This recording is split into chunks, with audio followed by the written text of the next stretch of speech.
Bonjour marathoniens, bonjour marathoniennes. Aujourd'hui, je suis contente d'être là avec la belle Nirva pour affronter la deuxième partie du mois qui est spéciale remise en forme. Et Nirva a été super gentille d'accepter, ça m'a fait plaisir, de partager ses connaissances avec nous et j'ai hâte que vous l'entendez. Donc, on part ça tout de suite.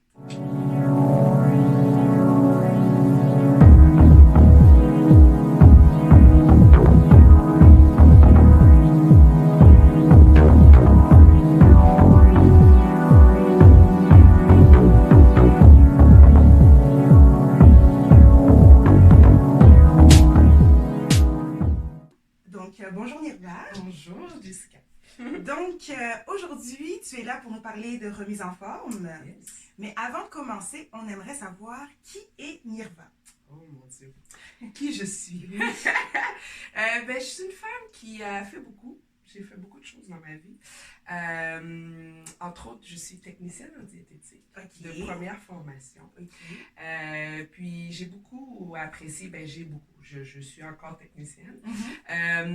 Donc j'ai travaillé dans le milieu hospitalier, dans des industries, au niveau de la nourriture, au niveau régime alimentaire, au niveau des bars aussi. J'ai fait des bars dans une industrie.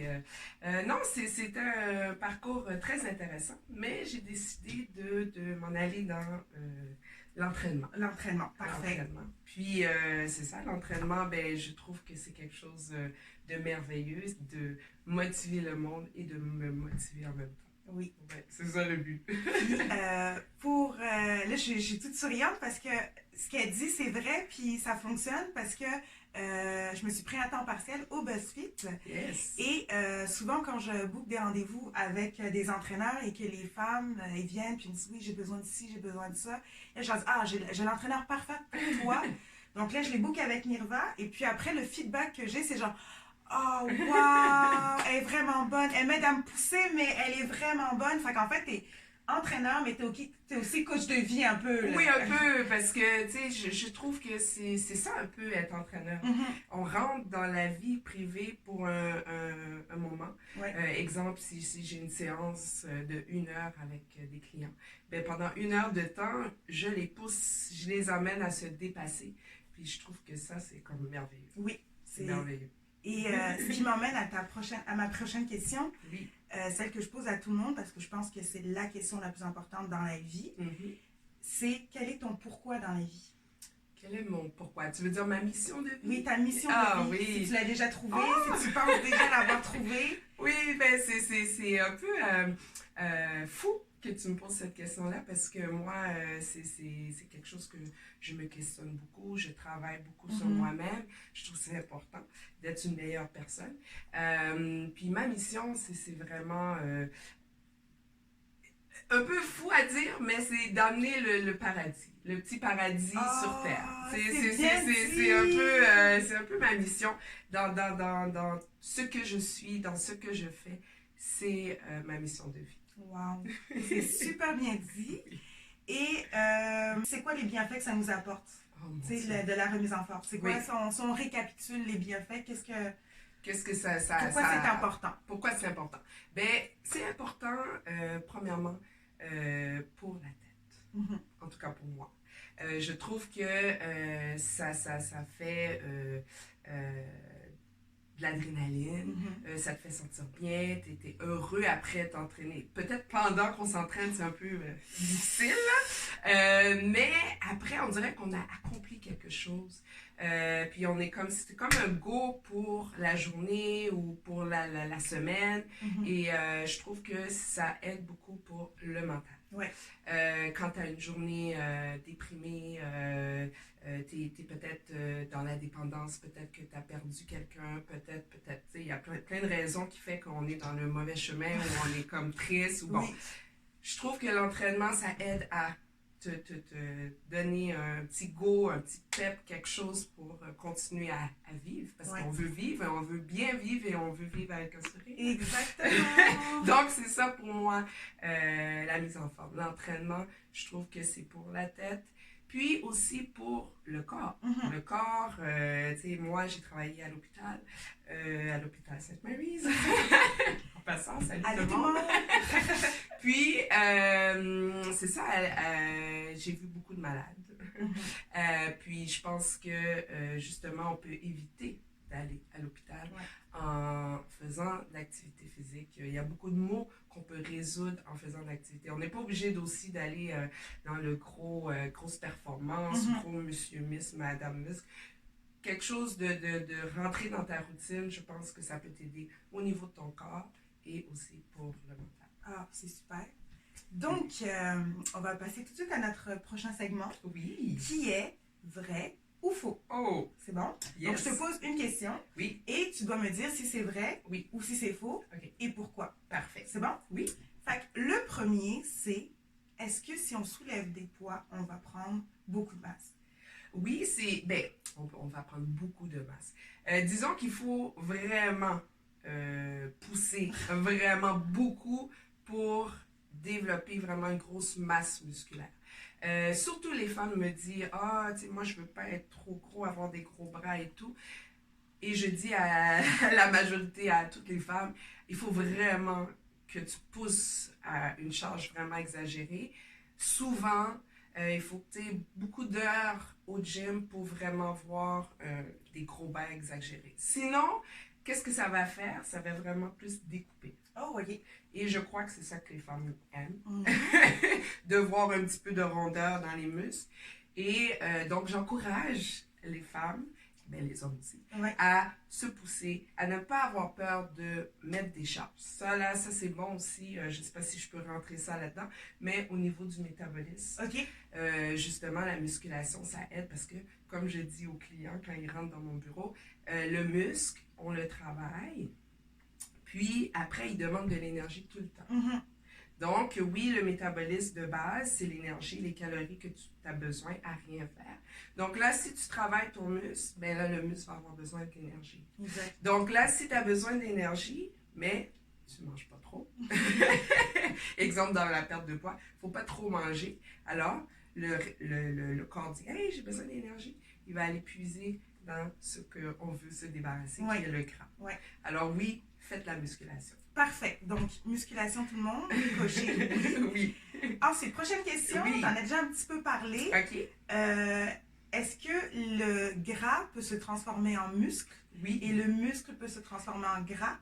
Plus le gras va se transformer en muscle. OK. Je ne vais pas rentrer dans la chimie, dans comment, le comment, mais oui, ça a rapport avec le métabolisme de base et qui est justement, qui va aller puiser, si on le travaille, le muscle, on va aller puiser ensuite dans le gras qui va le transformer par la suite. Il va aller brûler, mais aussi il y a un processus qui va faire qu'il va se transformer en muscle aussi.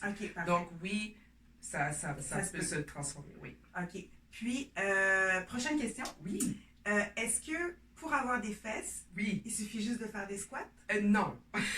I wish. OK, donc ça fait 15 ans que je fais la mauvaise affaire. C'est correct. I wish. J'aimerais savoir le booty de J-Lo. Mais c'est ça. Non, il y a beaucoup de génétique. Ça, il faut accepter. Je sais que c'est surtout là en 2020, c'est la période des fesses. À un moment donné, c'était les seins. Là, c'est les fesses. Il faut accepter notre corps. C'est quelque chose que je dis aux clients. Mais oui, on peut raffermer, on peut tonifier, on peut aider. Si, exemple, tu as beaucoup de gras dans les fesses, oui, c'est du gras égale perte de poids. Alors oui, tu peux le travailler. Et oui, aussi, on peut faire des exercices pour raffermir un peu. Puis plus tu en fais, ben, plus tu vas avoir des résultats. Alors, si tu veux travailler les fessiers, ben, fais-en. Fais-en des squats. Mais des bons squats. Parce qu'il y a des fois, on fait des squats, on va aller travailler plus les quadriceps. Donc, les muscles en avant des cuisses.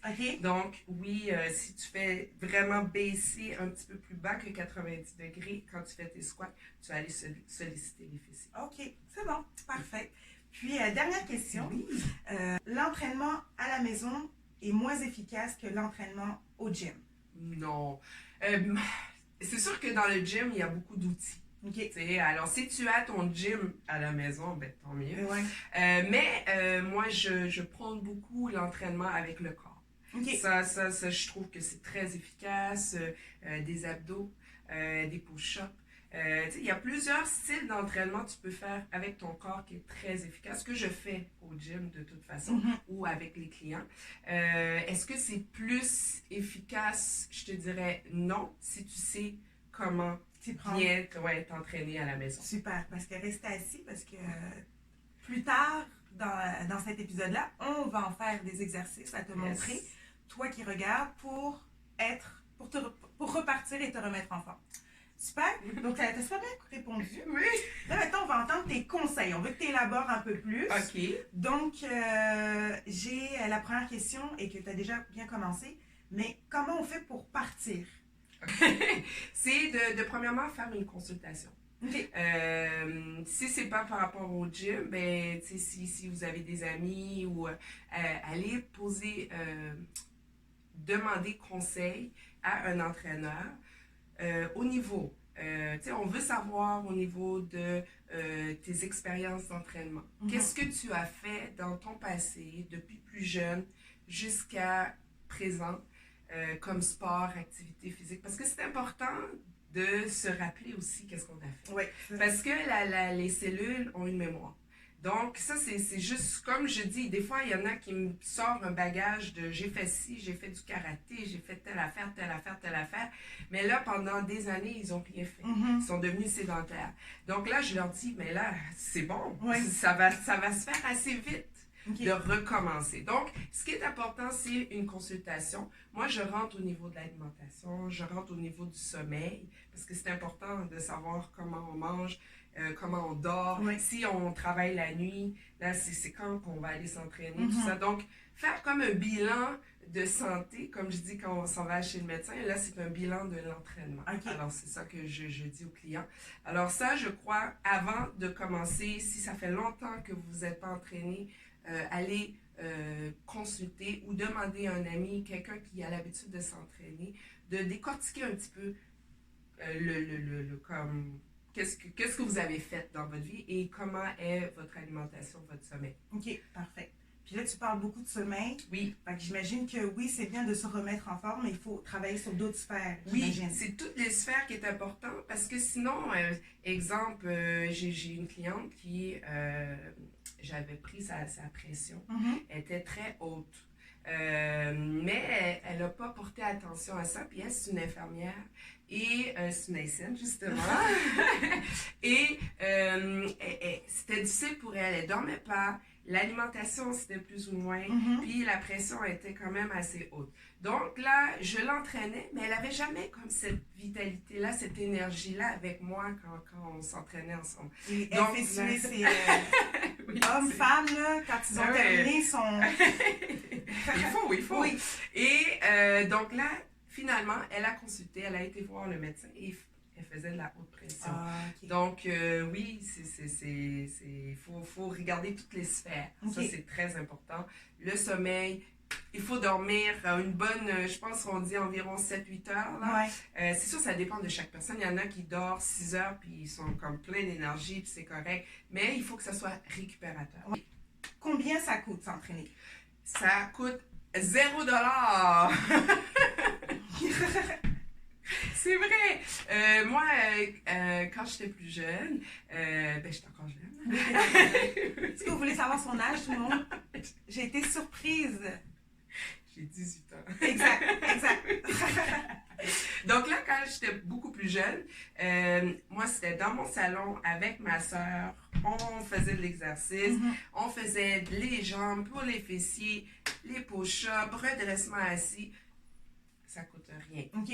Donc là, c'est sûr, si on a un peu de sous, on peut s'abonner, exemple, au BuzzFit, que ça peut coûter genre $10 par mois. Par mois, exact. C'est pas grand-chose au lieu d'aller au McDo prendre un trio. Là. À $15. Ouais, exactement, maintenant, c'est bien. Donc, oui, ça coûte pas grand-chose s'entraîner. Puis, vous avez besoin de motivation. Il y a du monde qui peut vous motiver, ça c'est sûr. Exact. Ouais. Puis, c'est gratifiant d'aller au gym et de s'inscrire, mettons, à des cours en groupe. Oui. Tu sais, j'en donne maintenant. Que Jessica donne, puis elle est fantastique. Et, tu sais, de motiver, puis même de se motiver entre eux. Puis à la fin, quand on fait les étirements, à la fin. Puis là, on s'assoit, puis tout le monde se dit, hey, ça a fait du bien. Puis on se rend compte à quel point on en avait lourd sur les épaules, mettons, quand on passe une grosse journée. Oui. Et là, on arrive à ce moment-là, puis on est comme, hey, on sort le fou, on sort tout. Ça a fait du bien. Ouais. Et il y a même des clients qui vomissent. Oh. Donc, ça veut dire qu'on s'est vraiment donné à fond, mais aussi, il faut apprendre à s'écouter. Ben, c'est ça, comme manger peut-être plus léger avant de s'entraîner. Exact. Parce qu'il y en a des fois, ils prennent leur souper en pensant pas que ça va jouer sur le système digestif. Mais oui, le système digestif a besoin du sang, a besoin de tout. Alors oui, il faut manger léger avant de s'entraîner. Très important. Oui. Puis, est-ce que on devrait mettre une différence selon notre âge? Oui. Donc, pour l'entraînement. Donc, est-ce que selon notre âge ou notre sexe, on devrait faire différents types d'entraînement? Oh non, moi, je prône tellement, genre, que tu sois homme, que tu sois femme, à n'importe quel âge, tu peux tout faire. Ouais. C'est juste, les mouvements sont modifiés. Oui, sont plus différents. Sont tout dépendants si tu as des blessures. Et tout ça, c'est très important. Ouais. Comme moi-même, au niveau de mes genoux. Donc, je fais juste des mouvements modifiés. Okay. Puis, tu peux travailler avec une bonne intensité. Puis, atteindre tes objectifs. Oui, pas de problème. Super. De toute façon, tout ce qu'on dit, c'est les choses que toi, marathonien ou marathonienne, tu as souvent entendu. Comme je l'ai dit au début de l'année, je répète et je veux juste que tu prennes conscience que chaque petite action qu'on pose maintenant a un impact plus tard. Oh, oui. Donc, après cette vidéo, tu n'as pas le choix de te lever puis de faire une activité. Et comme tu l'as dit, c'est gratuit. Puis aussi, on parle souvent de push-up et compagnie, mais une marche, ça fait l'affaire. Magnifique. La nature, l'oxygène. C'est ça. Oui. Donc, peut-être pas à moins. Non, c'est ça que moi, tu peux le prendre relax à la maison, mais oui, tu peux sortir de chez toi. Il y a plein d'activités gratuites aussi. Marcher, vélo. Exact. Oui. Natation, il y a des journées gratuites à la piscine. Donc, oui. Renseigne-toi et fais des recherches dans ton coin. Puis il y a des sites comme Narcity qui sont, qui sont super bons pour nous donner leur top 30 des activités gratuites au mois de février. 15 activités à faire quand tu t'ennuies, des affaires de même. Donc, lire des articles aussi qui vont donner des idées. Donc, ça peut être une... C'est ça, il y en a qui sont aussi plus solo. Oui. Versus, il y en a qui sont plus extravertis, qui aiment le groupe, qui aiment les personnes. Donc, essaye de trouver quelque chose qui te convient. Exact. Ça c'est très important. Moi, comme je disais à Jessica, je suis une fille qui a fait beaucoup anxiété sociale. Donc, j'ai essayé de trouver à travers les années qu'est-ce qui vient me chercher. Puis, l'entraînement, c'est comme... une bulle, je mets mes écouteurs, moi je suis un petit peu solo quand je m'entraîne dans un gym, là c'est comme, vous me connaissez pas, je suis dans mon monde, je mets mes écouteurs, je suis dans ma musique, puis je fais mes affaires, puis je sais pas, on dirait que c'est comme, t'es connecté, comme, t'as juste des bonnes choses dans ta tête, idéalement il faudrait que ça soit des bonnes pensées, puis tu y vas, tu te motives, puis tu fonces. Super. Donc, nous aussi, on va foncer. On va bouger. Tu vas nous montrer quelques enchaînements. Donc, reste là. On part ça tout de suite. Oui, donc, Jessica. Oui. Et les marathoniens. Je vais vous montrer trois catégories d'exercices. Okay. Donc, le premier exercice, c'est des push-ups. Les fameux push-ups qu'il y a du monde qui aime, il y en a qui n'aiment pas. Les push-ups, qu'est-ce que j'aime? Pourquoi j'aime bien en faire et en donner? C'est que ça travaille le haut du corps. Ça travaille les abdos, le corps. Ça travaille un peu de tout. Même le dos, les fessiers, toutes les muscles. Donc, ce qui est important dans les push-ups, c'est de savoir qu'il y a différents styles modifiés selon la condition de chacun. Donc, ce que j'aime montrer, la façon que je le montre, c'est le plus difficile, aller vers le plus, on va dire, facile ou modifié. Donc, le premier, c'est le traditionnel push-up, qui est les coudes qui va être un petit peu rapprochés. C'est sûr que ceux qui sont un petit peu plus experts peuvent vraiment bien rapprocher les coudes et faire des push-ups. Mais la plupart du monde, surtout les femmes, on a un peu de difficulté. Alors, je te dirais, on peut aller ouvrir un peu les coudes. Donc là, on met les mains au niveau un petit peu des épaules, je te dirais. Et on va en faire quelques-uns. Donc là, il faut mettre sur les bouts des orteils.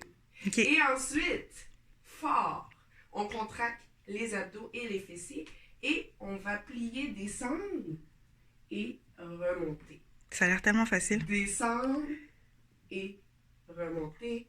Un dernier. Descendre et remonter. Non, c'est pas si facile. Ensuite, donc là, version un petit peu plus modifiée, je te dirais, moi, ce que je prône, c'est aller se coucher tout simplement. OK. Donc, c'est la même chose. On dépose et on se couche et on remonte. Donc là, quand on remonte, on essaie de ne pas arquer le dos. OK. Mais vraiment descendre, pousser. Essayez de rester droit. OK. Ensuite, un autre qui peut aider aussi à faire des push-ups, c'est allonger les bras. Donc là, on descend, on allonge, on revient Oh, et on pousse. une belle variante. Oui, on allonge et on pousse. Ça, c'est la partie push-up. OK. Ensuite, je vais vous montrer pour les abdominaux. Je vais vous montrer 3 exercices que j'aime bien faire. OK. Le premier, au sol, on va lever les jambes à 90 degrés. Et ensuite, on va essayer d'aller chercher les orteils. Donc là, on contracte, on descend. On contracte, on descend. Les jambes sont droites. Oui. Comme ça. Et on essaie d'en faire, vous pouvez en faire genre pendant 30 secondes, pendant 1 minute, à votre guise. Mais on veut sentir les abdominaux. Super. OK. Ensuite, je suis un petit peu essoufflée. Oui. C'est correct? Oui. Ensuite, le fameux bicyclette. La fameuse bicyclette que je suis sûre beaucoup de personnes connaissent. Oui. Donc là, on va essayer de le faire de la façon qui est un petit peu plus forçant pour les abdos. Donc, le coude va croiser, va toucher le genou et l'autre jambe va allonger. Pleine Parfait. extension et on alterne. Donc ça aussi, ça sollicite beaucoup les abdominaux. Au lieu de juste pédaler, on allonge. Et le dernier que j'aime bien faire aussi, c'est le Russian Twist, OK. mais sans poids. OK. Donc là, il y a 2 versions. Il y a la version lever les pieds, qui est un petit peu plus difficile. On lève, on croise. Mhm. Et ensuite, on tourne. Tourne, tourne. Ça va aller solliciter les obliques. Si on a mal au dos, parce que ça travaille les abdos, mais ça sollicite le dos aussi beaucoup, on dépose les pieds. OK. Et si on a des poids ou un ballon, on peut très bien l'utiliser. Oui. Donc ça, c'est la partie abdominale. Oui. Ensuite, pour terminer, il y a la partie pour les fessiers. Oui, la partie la plus importante, je crois. Très bien sûr. Donc là, moi, qu'est-ce que j'aime faire ou donner? Parce que j'ai quelques clients, surtout des clientes, Ouais. qui me demandent, je vais travailler mes fesses. Donc, j'aime ça donner des combinaisons. OK. Donc là, le premier, sur les mains, à 4 pattes, on va faire un kick par en arrière. Donc là, un kick par en arrière, on revient. Et ça, on fait ça peut-être 15 à 20 fois. OK. Donc là, on fait ça, on allonge jusqu'au bout. Et à chaque fois qu'on fait de la musculation, il faut penser aux muscles qu'on travaille. OK. Parce que, comme je dis aux clients, on peut le biceps contracter ou on peut contracter. OK. C'est la même chose pour le fessier. Donc là, on fait ça, on va dire 15 fois. Ensuite, pour rendre ça un peu plus difficile, on va faire des pulsions. Parfait. Donc là, on reste en haut et on va pousser pendant 15 fois. Ensuite, on peut aller travailler les abducteurs qui est sur le côté, proche des fessiers. On va mettre la jambe sur le côté, les mains encore droits comme ça, les bras en extension, les mains sur le tapis et on lève. Et on fait ça 15 fois. Parfait. Ensuite, on recommence. On le fait 15 fois, 15 fois, 15 fois. Super. Et on peut faire ça peut-être 3 séries. Puis après, on fait l'autre jambe. Parfait. Donc, voici ma petite partie éducation physique, on va dire. Oui, c'était super. Merci pour tes beaux Ça me fait conseils, plaisir. pour ta belle démonstration. Et pour finir, j'aimerais ça que tu me donnes un mot de la fin. OK. Essayez dans les moments de découragement. Parce que moi, j'ai eu des hauts et des bas dans ma vie. C'est d'essayer de penser le pourquoi. Le pourquoi qu'on veut se mettre en forme, le pourquoi que on veut aller au gym ou faire des exercices. Parce qu'il y a des jours, ça ne va pas te tenter. Ça ne va pas te tenter, mais essaie de te mettre un objectif, une raison du pourquoi. Puis, après ça, de penser juste à ça. De ne pas penser à « mais si je fais ça, mais là, tu sais, le transport, ok, mais là, ci, mais là, ça. » Juste, exemple, tu t'es donné 3 jours par semaine pour t'entraîner, respecte-le comme si tu allais travailler ou tu allais à l'école. 3 jours semaine, je suis obligée. Ouais. Si j'y vais pas, c'est pas mon engagement, je suis obligée. Donc, essaye de te donner ce petit coup de pied-là d'engagement, puis tu vas réussir. Ça, c'est ça. Oh, c'est super bien dit. Donc, donne-toi des objectifs et essaye de t'en tenir. Yes. Donc, sur ce, on va dire bye nos marathoniens, bye nos marathoniennes. Bye Bye bye. Et on se voit bientôt pour un prochain épisode.